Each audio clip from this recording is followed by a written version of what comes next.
Get your mother-loving ears on because your big-time radio DJ's got news. PayPal lets you pay for stuff in-store, online, or over time. Now that's a tune. You can pay your own way. Don't just pay, baby. PayPal. Learn more at PayPal.com.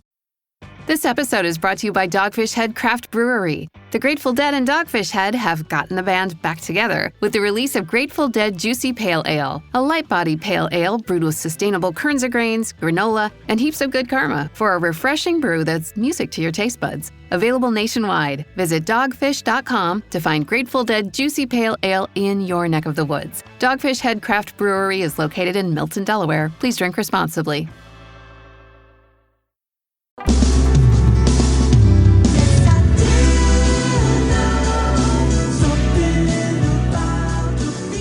Hello and welcome to Something About the Beatles, episode number 232. If you're listening to this on Spotify or on YouTube, it's Satby Raw. Same thing, more or less, but the full-blown versions are available at somethingaboutthebeatles.com, Apple Music, Amazon Music, Google Podcasts, a bunch of other platforms with pod in the title. But if you're listening to this, then you probably already know that, so there's no point in pointing this out. What I would like to point out, though, just as an aside, Terry Hemmert.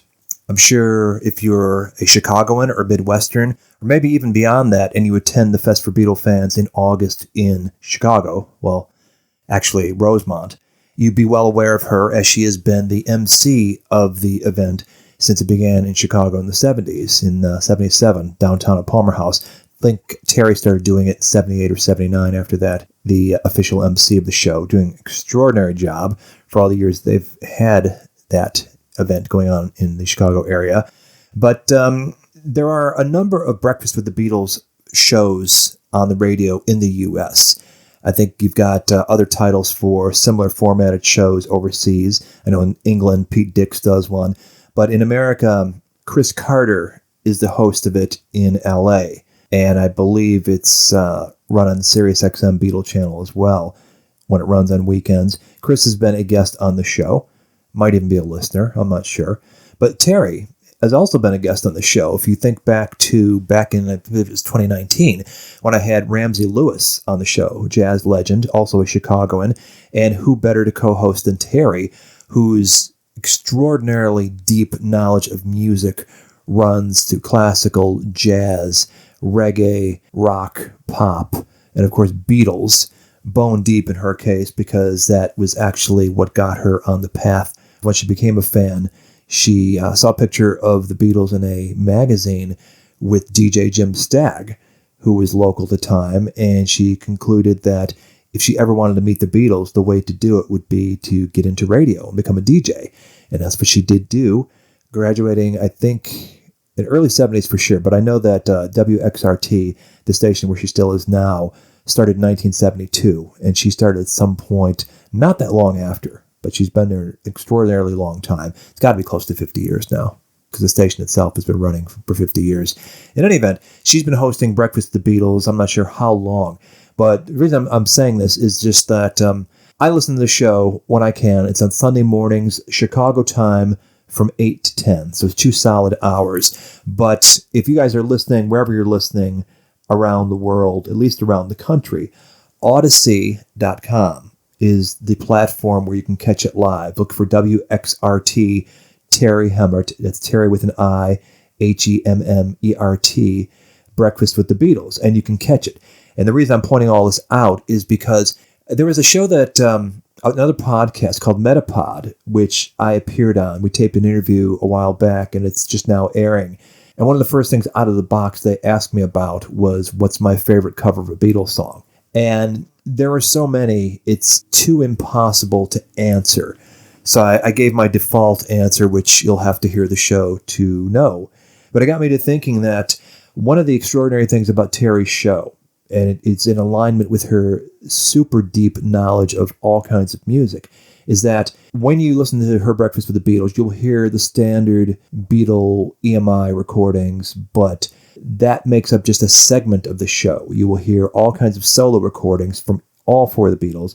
You will hear a lot of non-standard versions of EMI recordings. alternate takes, alternate mixes, that kind of thing. You hear a lot of that. But one of the other things you hear on the show is these really amazing covers that she curates of Beatle music that tend to go way beyond the mainstream stuff. I'm sure everybody's familiar with Susie and the Banshees cover of Dear Prudence or Helter Skelter. Other big acts that have done things. Breeders did Happiness is a Warm Gun, which would be more in the line of the kind of stuff that she comes up with. But then there'd be artists that you've never even heard of, a lot of them from other countries around the world, that do these amazing reinventions of Beatles material. So that's why I am, just while the thought is in my head, recommending to anybody who wants to check this stuff out. You get various different versions of Beatle material, very broad and deep dives into Beatle material, as well as other artists doing Beatles material and doing it well. So do check out the Terry Hemmert WXRT version of Breakfast with the Beatles, which airs on Odyssey.com. If you're not a local Chicago and getting it on terrestrial radio, you can access it that way. It runs on Sunday mornings, 8 a.m. to 10 a.m. Chicago time, so you have to figure out what time zone it would be for you. But it is worth the checking out, and I will post a link on the SATB webpage so you can do that yourself. So today's topic and today's guest, it's really not focused on a single event, although that single event is what brought her really to my attention in a deep way. I was aware of her before that, but this was what really sealed the deal. And the event was the Concert for George, held November 29, 2002, 1 year to the day after he transitioned out of the material world. And it was released on home video the following year as a CD and a DVD/Blu-ray of this sprawling, magnificent tribute concert. There's been a lot of tribute concerts that have been done in the history of music. And this one is just completely above and beyond anything I've ever seen in terms of what the vibe was that it projected of pure love for the guy that they were honoring. And the depth of the music, whether it's Beatles or solo or songs that were crafted for the occasion or comedy even, because that was a big part of the George persona as well. So you've got this magnificent send-off that musically was organized by Eric Clapton, and Danny and Olivia were the ones that made the phone calls and pulled all these people together. A couple of omissions that I think couldn't be helped and not deliberate, Bob Dylan being the big one, that you wonder why wasn't he there, because George had been there for his 30th anniversary doing My Back Pages when it was held in New York. But whatever, there were so many great artists there, it'd be hard to imagine how you'd fit one more in, given all these people that either played on George's records or worked with him, collaborators. You had the two living ex-Beatles on that stage, as well as fifth Beatle Billy Preston, Clapton, who played on a few George tracks back during the Beatle years. Sour Milk Sea and the Wonderwall soundtrack, as well as While My Guitar Gently Weeps, and this favor being reciprocated with Badge. So you've got that stuff going back to the 60s. You got Gary Brooker, the late great, doing Old Brown Shoe. You have from the Wilburys, Tom Petty. You got a few people there whose names aren't as necessarily well known, like Andy Fairweather Lowe, who were on the stage. You've got Jim Capaldi from Traffic, as well as a solo career. But one of the things that I picked up on is that this is an amazing concert that you didn't have to attend to feel the power of if you watch the DVD or even listen to the soundtrack. And worth noting is how it was bookended in its way by father-daughter teams. You had at the onset Ravi Shankar setting the tone with a couple of his compositions, as well as The Inner Light, George's song squeezed in there. Anushka Shankar, his daughter, both playing sitar and conducting the Indian orchestra. So you've got that at the one end setting the tone. And the other end, you've got good buddy of George's going back to the early days of the Beatles, Joe Brown, and his daughter Sam. Now, you wouldn't know if you just bought the CD and didn't see the DVD that Sam Brown basically stole the show, performing a song that she sang on the original from George, his last recording, Horse to the Water, which was on the Jools Holland album, Big Band, Small World. And Jools Holland is there as well. And Joe Brown performing a rather obscure George song, That's the Way It Goes, from Gone Troppo, as well as the least obscure George song, Here Comes the Sun. But then closing out the show with I'll See You in My Dreams on ukulele. Something about the father and daughter opening and closing of this event that if you weren't feeling your heart being ripped out of your chest with pure emotion, then you're not human. Not that it was meant in a bad way, but just the extraordinary performance by Joe Brown that closed the show out, that certainly up there in all the concerts I've seen as a moment unmatched by anything. That if you haven't seen it, you have to see it, because you could not wish for a better tribute, a better way of being honored by your friends and people that knew you and loved you and worked with you than what these guys put together for George. It's just that amazing and extraordinary. And there's Sam in the middle of it performing Horse to the Water that brought the house down. And why that was left off the CD, I will never understand. But you have to see the film and get the visual anyway. Now, Sam, outside of Britain, she had a hit back around 1988 with Stop from her first album, title track and lead-off single, and went on to release another 7 albums afterwards through the years. She also worked a lot as a backing vocalist for any number of artists, and we talk about that a bit on this show. But I really wanted to get Sam on because I thought her performance was extraordinary. Her story is extraordinary.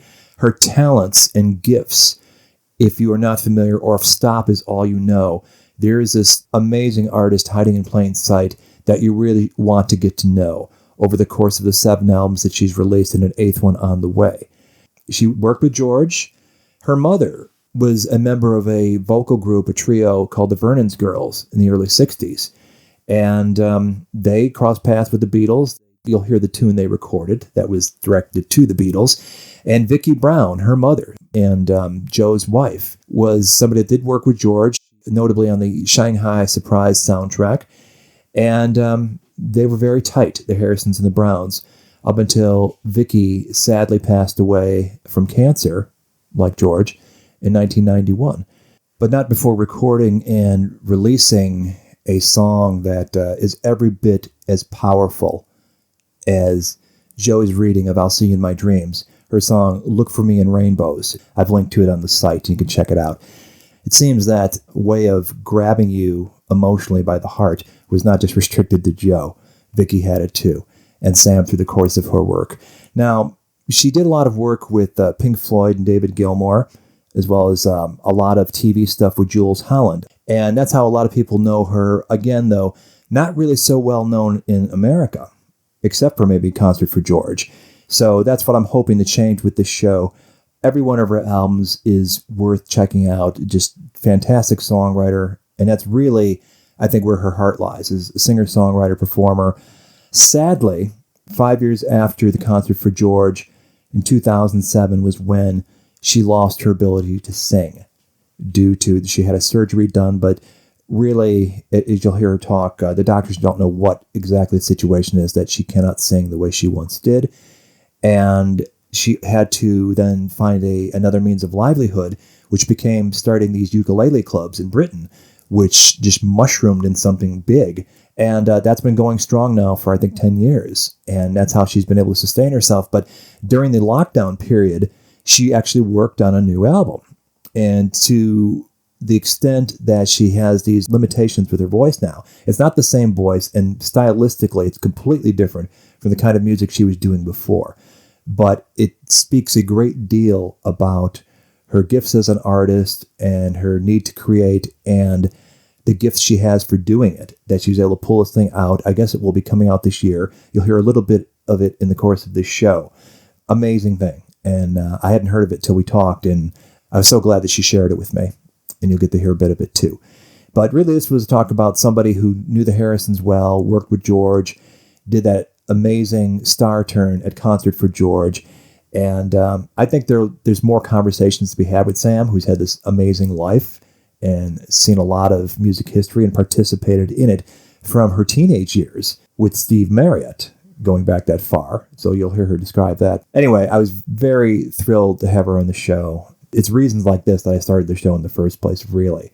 I knew if I did it well, I'd be able to come into contact with people I was admiring from afar, and Sam was one of them. So we started out the show with my default question for every guest these days. Did you watch Get Back? I have to tell you, I haven't seen the Get Back documentary yet. Okay. That was going to be my question, is if you had any impressions, that's all.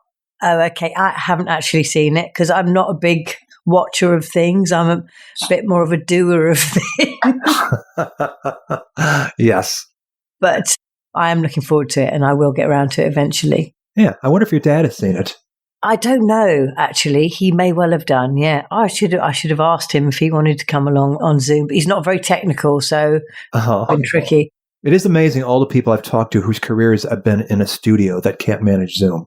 Yes, yeah. Well, it depends, doesn't it? A lot of artists, I think, are not very, it's about the music and the singing and the performing. It's not about and to be fair, my dad is 82, so we did kind of grow up more with computers than, my dad he will try and he's an intelligent bloke, but he's just he hasn't really got any patience with it, Well, maybe you can help him because I would love to have him on because his whole background going back, being on the telly and all that stuff, was paralleling the Beatles. He was a bit advanced.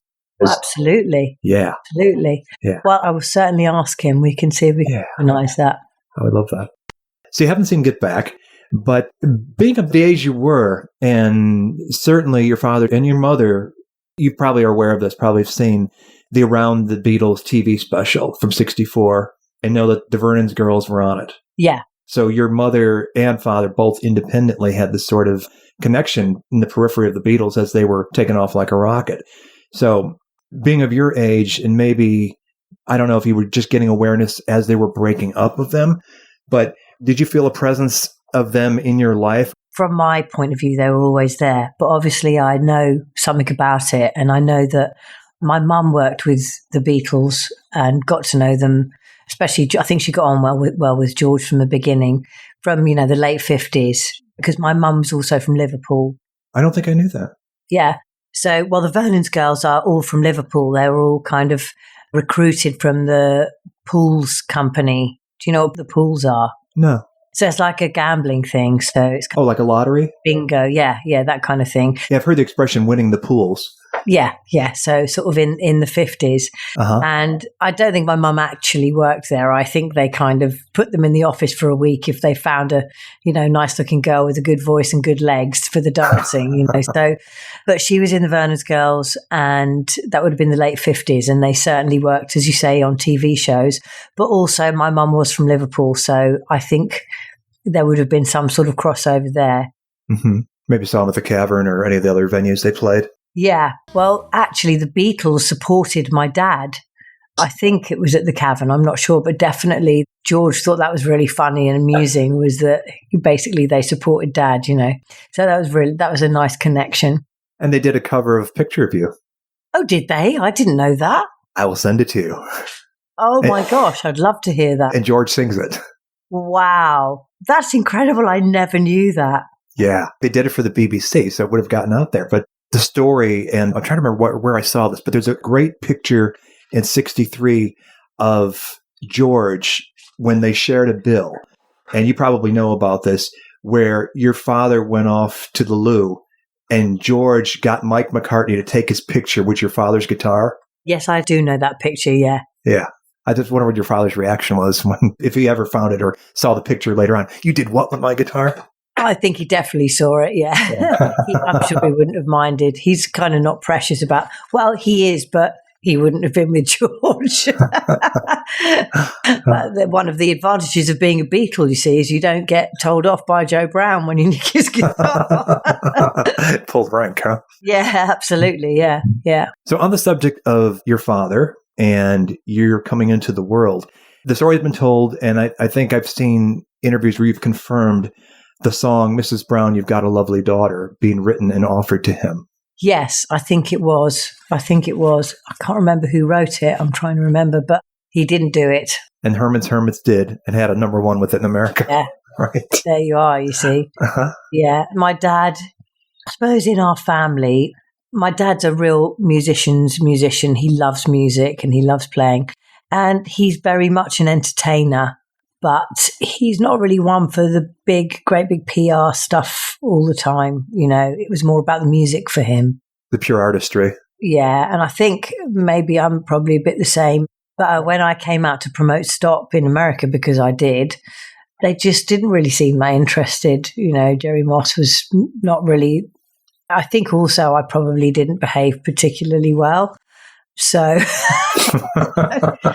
if you held me up against Rosie Vela, who was coming out at the time, I didn't stand a chance. I definitely was not a beautiful model who kind of hung out with all the right people in LA.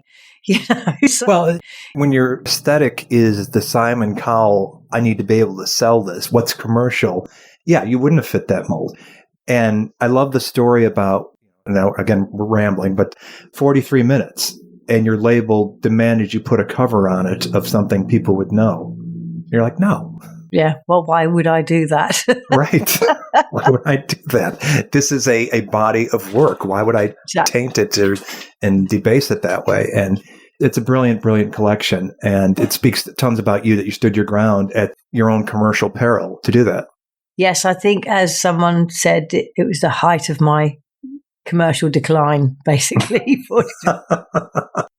But, that didn't bother me, really. I mean, I'm not particularly well off. I'm not rolling in money or anything, but I couldn't do anything differently, really, I don't think. I think it was partly to do with the era because, female singer-songwriters were...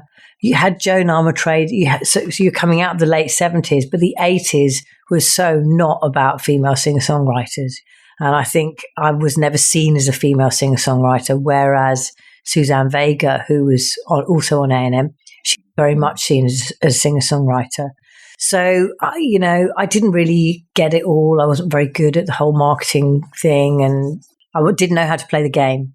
Right, which is sort of counterintuitive given you're basically a showbiz kid, in the sense that your parents were well-known and worked for decades in the business, but you're an artist.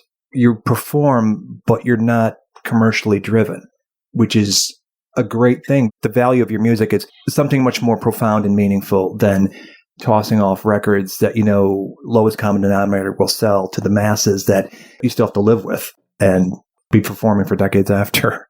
Well, I think the thing is, it's very apparent now, so it's really easy to draw comparisons, but I think different people make music for different reasons. And fame was never one of my reasons. In fact, I would run a mile from it, really, although I did recognize that if you want to get your music out there, to a degree, you have to talk to people and let them know what it is and who you are. And I get that. But I think the problem was, which I think is the same for many artists signed to record labels, certainly a little while ago, is that the record company almost propose an image for you. It's the way they see you. But that's such an unrealistic and one-dimensional way to look at an artist. George is the prime example of this. His music is so eclectic. The stuff with Jeff Lynne is so very different to his earlier stuff. And I just think that it was always clear that it was commerce against art when you signed to a record company. You needed a very strong manager to kind of keep that relationship on a good footing. And my relationship with A&M just broke down because my manager wasn't interested and she was great, but she couldn't work with the head of marketing, who was a bit of a dick, really.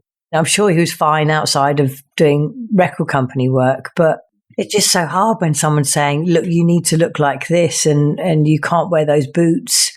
And we need to do 21 interviews a day. And, with Stop, I didn't do any music for nearly 3 years because I was just promoting all the time.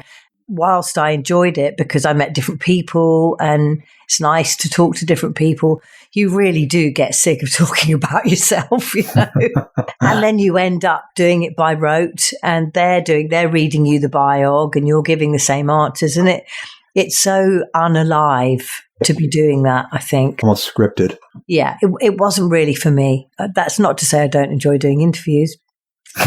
Well, good for me. Looking back at that, because again, as somebody that came into your career later than at the start, I was unaware of the early couple albums. It wasn't until the Jools Holland thing that you brought to my attention. It was almost jarring to see you as this Marilyn Monroe blonde in the videos are produced. It's like, wait a minute. But then you hear the music independent of the visual. It's like, oh yeah, that's cool. And again, to sort of go off one of these tangents, because this is going to be a stream of consciousness thing.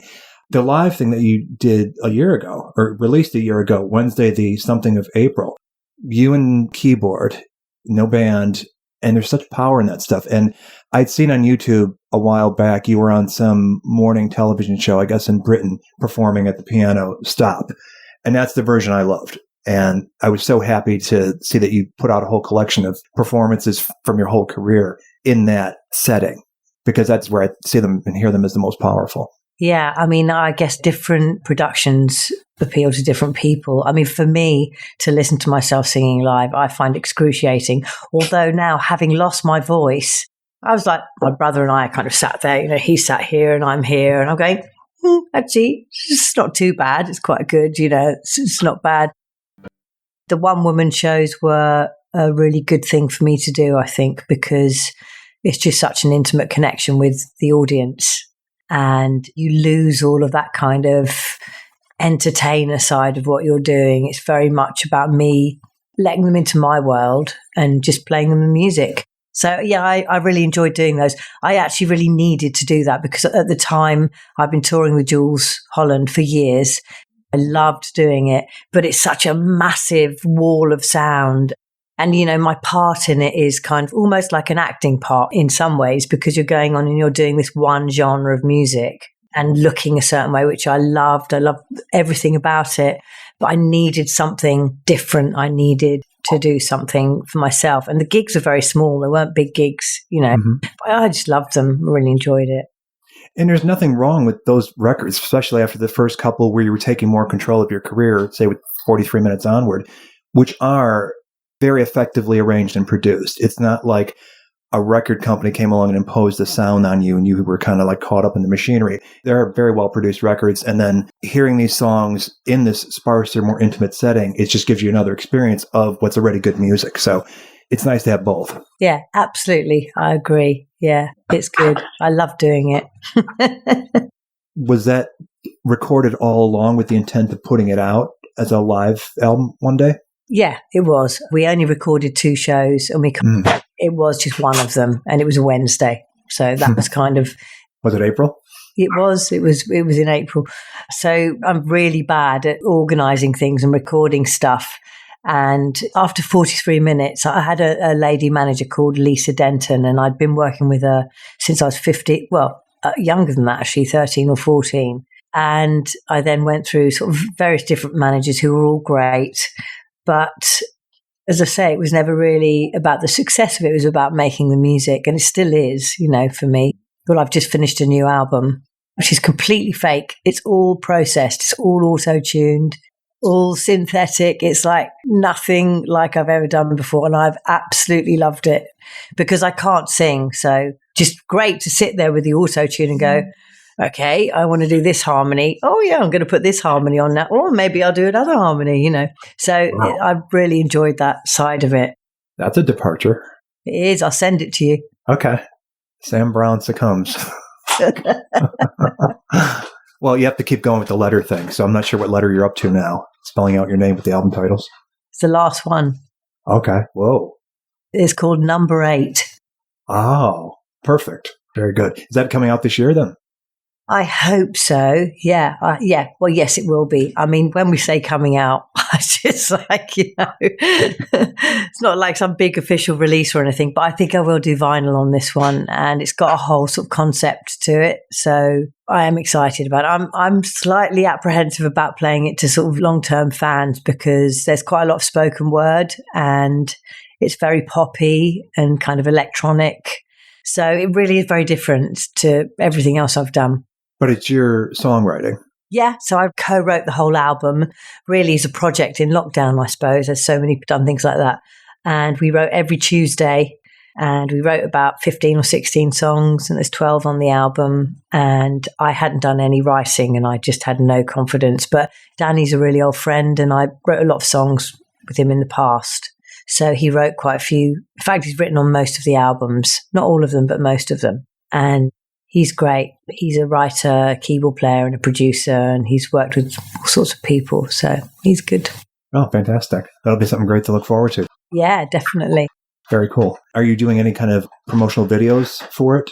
I will be doing some stuff, yeah. I'm going to do something with my daughter. We're also thinking of some kind of stop animation. And one of the songs is kind of like a club tune type thing.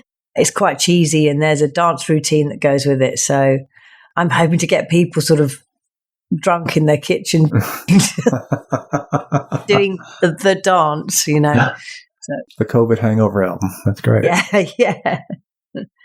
So do you remember what age you started taking the singing seriously? That's something you could do and wanted to go forward in life with? Yeah, well, I think, I started writing when I was about 13, maybe slightly before that. And I didn't really think about I never really considered whether I was good enough to do it or not. I remember the thing of doing session work and just learning about my voice and how to blend with other people, which was great because my mum was an amazing singer, an amazing backing vocalist. So this was just your sort of environment absorbing this stuff, not consciously, Mom, teach me something. Yeah, no, absolutely. Exactly that. So just joining in, really. In fact, I used to go with her to sessions and hope that someone wouldn't turn up so that I could kind of step in there, you know. My voice was quite young. It took, I think I was probably about 16 before it started to fit in with the more adult voices. And that would have been around the time of the Small Faces project you came into? Yeah, well, I think I was 13 when I did the Small Faces project. 77 was the session. I think it came out in 78. So, yeah, so in 1977, I was 13. I remember it got attention here because Jimmy McCulloch had just left Wings, and that was where he went. And it was like, oh, the guy from Wings is playing with Steve Marriott now. That's interesting. Yeah. Yeah. Kenny Jones, too. Yeah, I still see occasionally. And he's great. He's lovely, amazing drummer. And Steve, I got on very well with Steve. He used to stay at our house a lot. And my mum and dad were very good friends with him and his wife at the time, Pamela, who's from the South. She was great. And Steve was always very good to me, very nice to me. Me and my mum used to do live gigs with him. Oh, wow. And he used to get me to sing. I used to sing I Can't Stand the Rain and a couple of solo bits and pieces. So, yeah, Steve was great. Was any of that stuff recorded? Don't think so. I don't have recordings of it. Oh, that's too bad. That would have been amazing. We did backing vocals for Steve on quite a lot of stuff. But it was always demos. And again, he was very much... I think in those days, musicians and writers and artists weren't particularly good at doing, crossing that border into putting it out there. Whereas now we all do everything, don't we? We all kind of do the whole thing, Your own labels. Yeah. Yeah. Mm-hmm. I was in England actually for the first time in April of 91 when he died in that fire. That's my memory of the first time I went to England. That was the big story of the day. So you know that my dad married Steve's ex, don't you? I did not know that. I knew that he remarried and George was the best man. That's right. And I have a lovely memory of going to Friar Park and Olivia poking her head out of one of the top windows with her rollers in. Hi, Sam. Hi, Liv. So Manon was Steve Marriott's partner, and my stepsister is Molly Marriott, who's a fantastic singer and artist and also knows Peter Frampton quite well now. So she was, I think, 11 or 12 when my dad and Manon married. So yeah, big connections there. Yeah, wow. It never ends. So your mother having a friendship with George in particular going back to the early 60s and before the Beatles exploded. At what point did they start working together? Was it well into his solo years that he started bringing her in more regularly to contribute to his albums when he's recording at Friar Park? Well, I think, as you said, Gon Troppo was probably one of the first things she did with him. Yeah, that's pre-Shanghai Surprise, I guess, as I'm thinking about it. Yeah, it was. And the backing vocals on Shanghai Surprise, I just think it's just beautiful, isn't it? It's really joyous and light.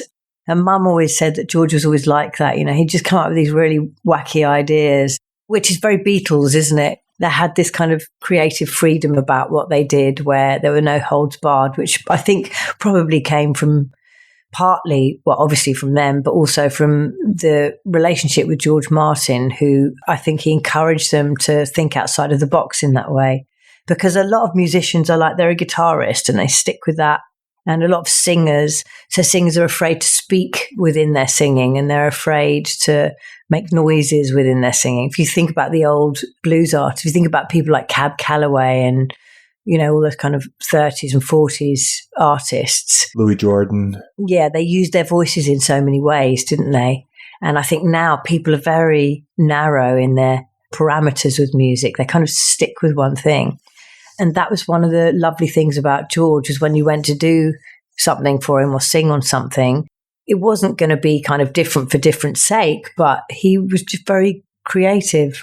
It seems such a poor word to use, but everything was very rich and very full of life and new and alive and authentic, you know.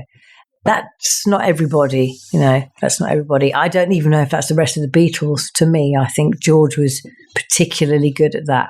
That receptivity to ideas. And when you speak of George Martin, who of course was the perfect facilitator for that, it's counterintuitive coming from everything you read about the culture of EMI, where it was all by the book. You don't do that ever. And this is the way we do things. We've always done it this way. And how dare you even think of not doing it that way? And he's the guy running a label, an A&R guy, and then producer, who does nothing but break rules, and the results show for it. And he was with the perfect group of proteges to enact all that stuff. So the story of the Beatles over and over again is just the right people at the right time. Yeah. And I think, you know, the recording studio it's quite sad, really, because it's a rare thing now to go and do something in a recording studio. But, you know, when you're all in a room together and you're all there for the same reason, and you're there to work things out, you're there to have ideas, you're there to try things. I mean, when we recorded my second album, April Moon, the whole band was in the studio every day, and everyone would just hang out and come up with ideas and do silly things and, you know, playing fire extinguishers and whatever it is you do, you know. But they are such great places to make music in. I mean, they are, you know, that's what they're paid for. But I think the Beatles also laid down some rules, which were, there are no rules. Right. You have to know the rules before you break them. Yeah, that's true. Yeah. That's interesting. Yes, clearly it's a place for creativity, but to take it that extra step beyond what is expected and go someplace where it's an exploration. You don't know what's going to come out on the other side. And they were great explorers. Absolutely. They definitely were. Yeah. One of the things I hear in your voice, which is not like, oh, she's copying that. I could hear it as an influence, and maybe you can tell me I'm full of it. Aretha. Yeah. Was she somebody you listened to? Definitely. I mean, I don't know how people learn to sing. I only know how I learned to sing. And it was definitely a two-pronged attack. So it was through singing with people. And when you sing with people, if I ever got my voice back, which I don't think I will, but if I did, the thing I would want to do would be to sing backing vocals, because it is just joyous to sing with two other women or blokes or whatever and get that harmony and that feeling. It's just wonderful. So I learned through that. But I guess mostly I learned through listening to people, and I would just sit in my room. I had a record player that Steve Marriott gave me, actually, which was really good. And I'd sit in my room with the record or with the lyrics, and I would just play them over and over again. And the people I did that with were quite a weird mix, actually. So Joni Mitchell, Kate Bush, Joan Armatrading, Randy Newman, Stevie Wonder, massive Stevie Wonder fan, Aretha. I'm a big Aretha fan, so there's definitely some of that in there. But I think once you start to learn to sing with somebody, by singing along with somebody, then, you know, you keep doing it and you keep pushing that, so that those little inflections, I'm sure, definitely have come through in some things. Yeah, absolutely. And through listening to the body of your work, there's a definite Sam Brown sound, even with disparate pieces of music. But there's a style that is uniquely yours that I absolutely can hear. And I look forward to hearing things I haven't heard before, because I have a sense of where you're going to go. And it's like, you know, when you're anticipating that, let's say chocolate cake or something like that, you got the idea formed in your head and it's going to be so delicious when you get it. And that's kind of how I feel like when I listen to some of your stuff. It's like, oh yeah, here it comes. Well, I don't know if you'll enjoy the next one. It's not so much about singing anymore, but I had great fun making it. And you're doing something different. You're breaking rules. It's going to be interesting to hear. And everybody knows the circumstance. It's not like this is what you followed up, you know, your last album of singing with. There's a lot in between. The other there was one album that I really love, actually, and I think I learned a lot from. And that is the Thelma Houston album, which she made with Jimmy Webb, called Sun Shower. And it is beautiful. And the production is just bonkers. It's really brilliant. And also Cyrita as well. Oh, yeah. Who also sang with George. Did she? I didn't know that. Do you know Dream Away from Time Bandits? It's on Gone Troppo. Oh, is it? Orion, Orion. Clearly, your dad knows the album because... Yeah. That's the way it goes. Fabulous song, and it's him with Sarita Wright. Fantastic. She's just brilliant. Yeah. And she sang, of course, they had the big hit with Billy Preston. Yeah, that's right. Yeah. Cool. Yeah. So there you go. You've got a huge list of my influences, and there are more. I love Quincy Jones. Funnily enough, I never really got into jazz until I started singing in a jazz band. And even then, I didn't really listen to it.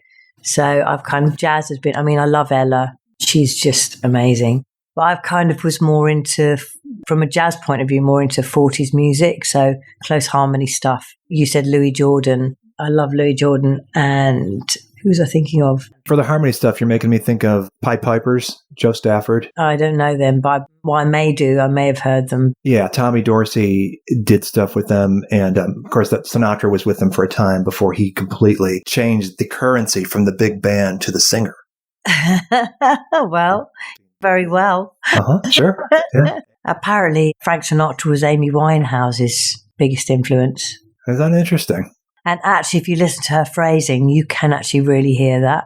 I'll have to re-listen to everything through that prism. Yeah. So did you attend any of the recordings your mother was doing with George when he was working at Friar Park with her? No. Okay. So at some point, you got brought in then to work with him. Was that after you'd already been working with Jules? Well, there are a few things I did with him. I know about the My Sweet Lord 30th version. Yeah.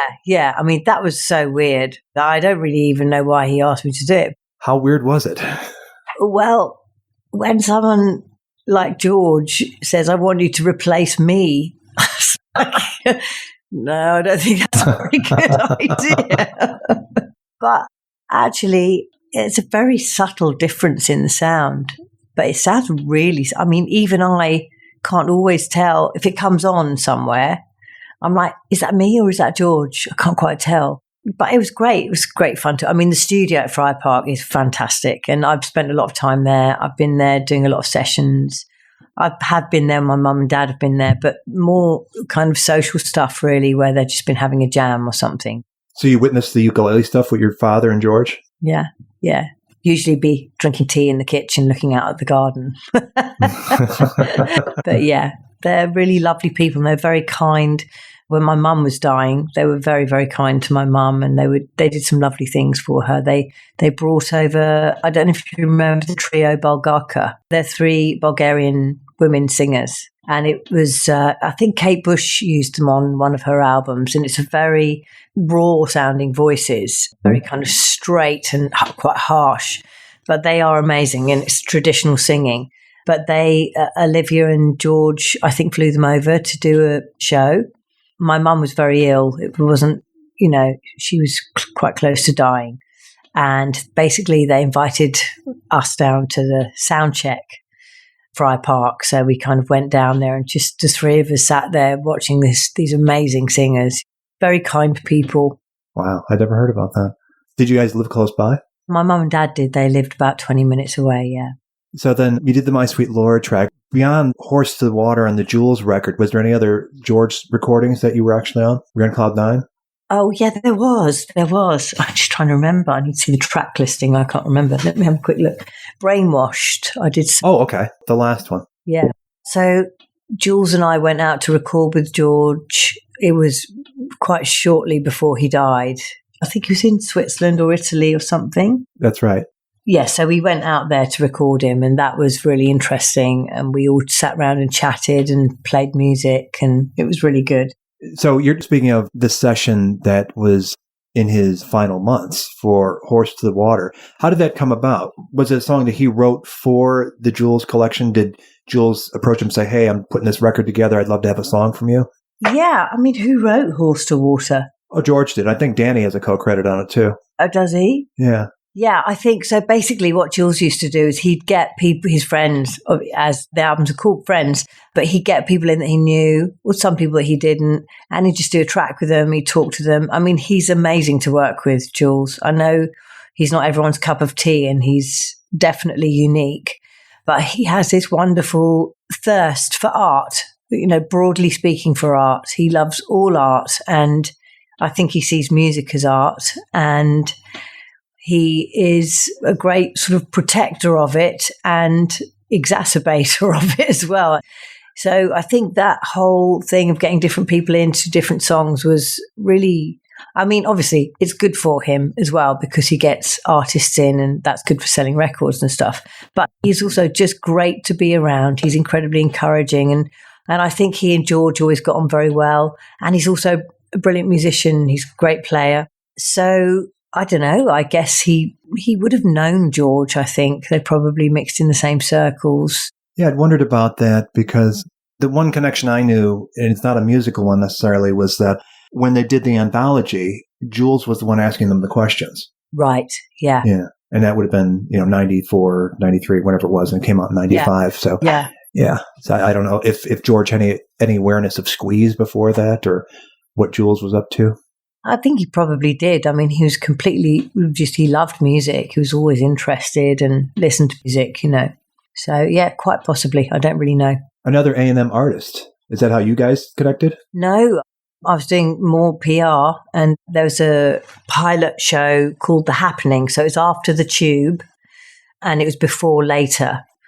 And they started this series called The Happening and I did the pilot for it and I sang Stay With Me, Baby on it, I think. And I just met him through that and we just totally got on straight away. We got on really well and we've always got on well. I still speak to him now. So he's just a good friend and we just clicked and I did a couple of things. I did that TV show and I think there was something else came up. And then he said, I'm doing this gig at Hackney. Do you want to come and sing? So I went and sang. And that was the beginning of a beautiful relationship. And then I sang with him on and off for many, many years. And Valentine Moon, which is on that collection that George is on, how did that come about? Was that something you just worked on together and stuck it on the album, or was it laying around already? Yeah, so basically we wrote well together. So we did a lot of writing together and we kind of got into the habit of, so Jules really wanted to get, because he's very popular in England, the UK, even though people knew him, his music hadn't kind of travelled outside of that. So we used to go over with a kind of pared down band in usually March, I think, February or March every year before the main touring started. And they're usually about 10 of us, I suppose. So it'd be the rhythm section and me and Jules. Gilson Lavis from Squeeze, was he part of that then? Gilson, yeah. And a few horn players. And we go out to Europe and we do a couple of gigs in Amsterdam and mainly Holland, actually. And we just got into the habit of when the gigs were over, Jules and I would stay on and just do writing, just write for a couple of days. And so we wrote it then. We've just sort of decided we quite like to write waltz and yeah. Nice, yeah. It's a beautiful track. And I was like, I got to see if there's a live performance of this. And I found on YouTube from his show, you guys did it. And I thought, this is great. And then instead of the piano solo, you guys had a flute player. And it's like, wait a minute, that's not what I want to hear. But it's cool. It had the visual, but it's like your ears were wanting to hear that great piano solo he does. No. Yeah, he's a great player. But Bammy's, he's kind of legendary and sort of royalty, really. He's a lovely man, really lovely man. But yeah, no, I know what you're saying. And the solo's great. It's just that classic thing of just playing the melody. When you did the recording for Horse to the Water, the George version that ended up on that album, were you guys all aware that he was running out of time? I don't know if we were, actually. He really wasn't well. I think it was pretty obvious, but I don't know why, but no one really discussed it. Didn't seem right to discuss it because it was still just George. George was just being George and being lovely. And so I don't think we really thought about it. I didn't think, oh God, he's gonna pop his clogs any minute now. Felt lucky to be there. I believe that album came out in October because on the CD package, the music publishing for that song, you might be aware, he wrote R.I.P. 2001. And everybody's like, oh, that's really dark, George. And then a month later, he did pass. And it's like, wow, he's getting in that one last joke before he shuffles off. Very like him. Yeah. So then you've got the song recorded. It comes out on the album along with your song Valentine Moon. Big Band, Small World, I think was the UK title. Yeah. So at what point did the planning for the concert for George come along? And was that, in fact, spearheaded by Clapton? Is that how that came together? I think it was Olivia and Eric. That was my impression. I don't actually know. But all of those people had played with George and were George's friends. And I was very surprised, really, to be asked, because my dad was George's friend. I knew George and I worked with him, and I knew Olivia, and I got on great. We're friends. And Danny, of course. And it was a year, wasn't it? I think it was a year after he died. The year to the day is when it took place. Yeah. I'm thinking months of preparation must have happened to pull that huge thing together. And then you have the Indian musicians too, and Python. There's a lot going on, a lot of moving parts. Well, yeah, it was just like a party for George, just celebrating him and all his friends. All of those people were his friends. And he had close relationships with them all. And I think they all probably wanted to do something. I can kind of hear Liv saying, hey, we're doing a thing for George, and do you want to come and do a couple of songs? That's how she is. She would be like that. And of course, everybody wants to do it, But I think Jules was probably asked, and Jules asked me to go with him to sing it. So they just said, we're doing this. And then I kind of got involved in the other stuff, the backing vocals and things. But it was an amazing day. It really was incredible. What were the rehearsals like? Because you got so many musicians and they're coming and going on the stage for different songs. Was that pretty intense, or did it come together pretty quickly? I think it came together it was very natural. There were no problems. I think for all those people out there who aren't involved in the music industry, the thing is, in my experience, there are very few artists, musicians, singers who are not nice. It is really a minority.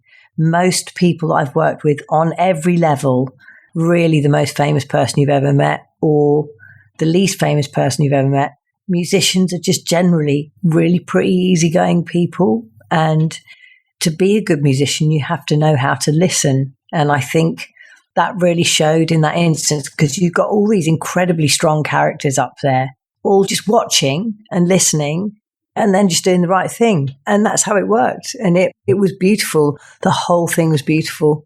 I think partly because George was beautiful, and also because Olivia and Eric and Danny, I think they were the mainstay of it. They just created this fantastic atmosphere. There was no rush. Everything was put together well. It was a great thing to do. I couldn't believe it. I went with Jules and I walked on the stage in rehearsals, which are always my favourite part, I have to say, the sound check. And Jules is famous here. And so everyone's like, hey, Jules, lovely to meet you, blah, blah. And then they're all like coming over to me and going, Sam, it's great to see you. Because I've worked with them all, but always as a backing vocalist. So it was quite odd to be kind of taken into that. Fronting that big all-star band. Yeah. To be accepted as an equal to them. So it was an amazing thing for me to do. And all of the people involved were great. Jim Capaldi, such a sad loss. He was amazing. And Tessa Niles and Katie Kassoon are fantastic singers. And everyone was brilliant. It was a great thing to do. And of course, rehearsals, that was the best. Rehearsals were the best, always. Because of the relaxed vibe to it? Yeah, and you're doing something together. You're going through a process together. You're working it out. You're checking it's okay. Saying, no, we need to take a couple of bars out there, or, we're going to do this there, or, we need to bring it down, or whatever it is. It was clear from the first time that vibe that you talk about, that you felt there, absolutely projects when you watch the video of it. You're aware that you're watching something special. I've seen dozens of concert films and everything from Bangladesh to The Last Waltz. There's everything special in its own way. That seemed really special. I don't know what it was, but it certainly came through. Maybe part of it was the way it started, almost like a church service or something, and then the Indian musicians doing their thing, and then bringing out the bigger band. And one by one, all these people renowned with their own spotlight coming together for this cause, and the stage dressing with George's portrait, the young George and the older George. But really, Horse to the Water, and everybody I've shared watching that with is like, she stole the show. I mean, the audience is on their feet right after that. What that must have felt like. That was the energy that was in the room. And for me, I suppose that time was largely thanks to Jules, actually. I really felt like I completely came into myself. That was singing was because I sang so much with Jules. And I really discovered a different side of what I did, So I always was a singer, but I think I just grew up. I grew into myself, and that was the pinnacle of it. And it was just such a great time for me as a singer. I'd been doing vocal training for a long time then, so I didn't really have problems with my voice. Or didn't have any problems with my voice, actually, until it completely went. And I felt good about myself probably for one of the first times in my life. I loved it. I loved everything about singing. I felt confident. I was nervous, but it was great. Just a command of the stage. Every time I watch that, I pick up on something else. You really project this vibe of enjoying the music that's going on around you. Like you're absolutely listening to it. And it's not like, don't look at me. I mean, look at these guys. This is something amazing going on. It's not about me, which is counter to most people that put themselves in front of a band. It's everybody look at me. It was like a perfect ensemble and everything was right. It was just perfect. Danny cranking away like young George there and the acoustic and, Yeah. and Eric doing his lead and everybody that was on that stage. And Jules looks like he's having the time of his life too. Oh, yeah, he's great. I mean, it was an amazing experience. It really was. Very lucky to have had it, I think. Well, we're lucky to have it too. So it comes through. So for the people that don't know, and that might know you through that, or might know Stop, or might know some of your other records, this sort of second act with you as far as the ukulele stuff, it came about through the circumstance. And for the people that don't know, what is it exactly that happened that you couldn't do it anymore? Well, I still don't really know what's wrong with my voice. It could be so many things. Been to see lots of people. I used to do a lot of voice training when I sang, but I had a breakdown in my early 40s. I was still working and I worked through it, but I put all that emotion into my voice. And I wonder if my voice just got to a point where it said, yeah, I'm not doing that anymore.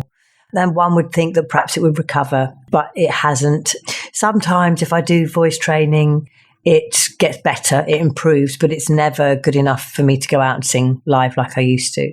But, it's been quite a long time now, and doing voice training every day is quite depressing. It's intense. I have to give it a lot of time, and I see an improvement, but the main fundamental issue is still there. So I kind of have put that aside, and the reality was I lost my income. I mean, I have a small royalty income from Stop, but, I completely lost all my income, and I had 2 kids and I was on my own. So I tried doing a bit of vocal teaching, and I worked for a florist friend, and I had loads of jobs. I mean, I'm a worker. I like working. So whatever I could do, I was doing. But it just wasn't cutting. It wasn't like having a job. And so I started teaching. A couple of friends said, will you teach me some chords? Because they'd seen me do a couple of bits, with Jules and stuff. Quite honestly, I was a bit shit at the ukulele. I really wasn't that good. And I'm still I don't think I'm amazing. So I had 9 people in my front room. There was a power cut, so we ended up playing in the dark. And it kind of just went on from there. And then I had 20 people, and then I built a shed in my garden, and we went from the front room to the shed. And then we went from the shed to the local hall, and then there were 50 people. And then it was okay, this is too many people in one club. So I started another club. So I now have 9 clubs a week that I teach. And I suppose it's a small business, really. And it's been really interesting because I wouldn't have considered myself to be a teacher. But I suppose I liken it to being on stage, in that when you're on stage, you're in a room with all these people. And what you want is for those people to be happy and to go away happy and to enjoy some music. And it's exactly the same at Uke Club.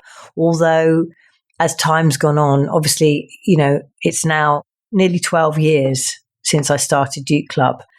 And so there has to be a core of actually people learning something, because I thought they'd just come for a couple of months and then leave.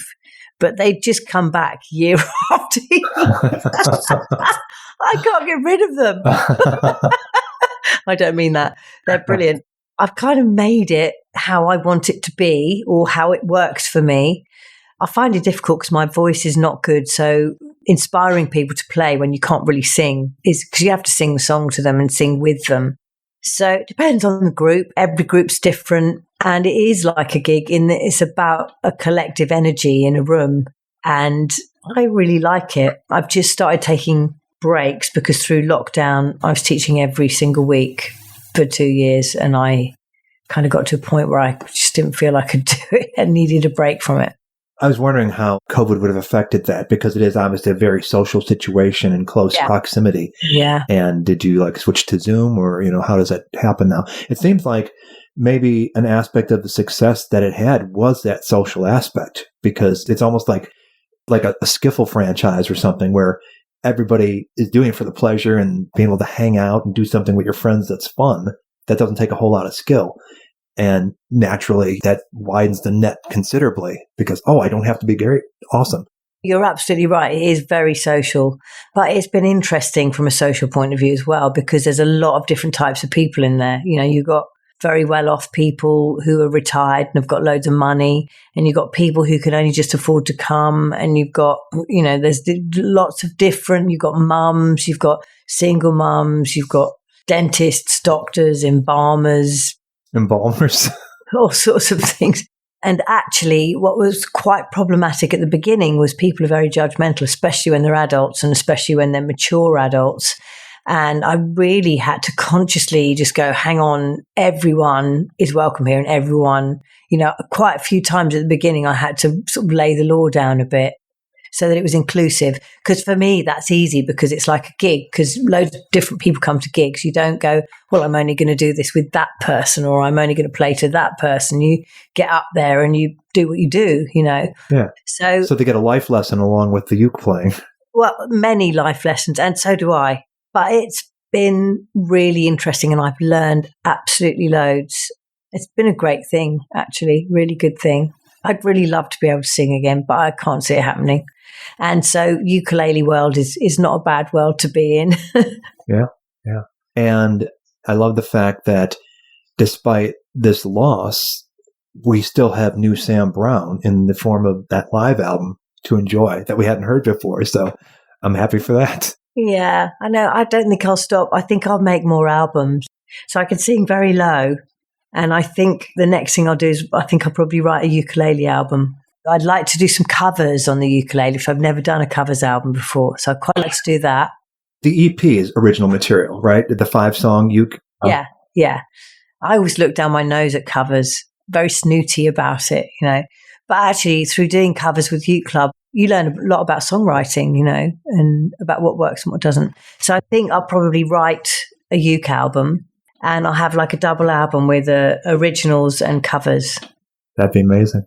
Yeah. I Can't Stand the Rain on uke. Yeah, it works, actually. It kind of works. As my dad said, he would kill me for repeating this now because he's actually a bit nicer than he used to be. But I played him one of my new songs and he said, who's that bloke singing? Cheers, Dad. Yeah, that's me. Something About the Beatles. Created and hosted by Robert Rodriguez. Executive producer Rick Way. Title song by The Corgis.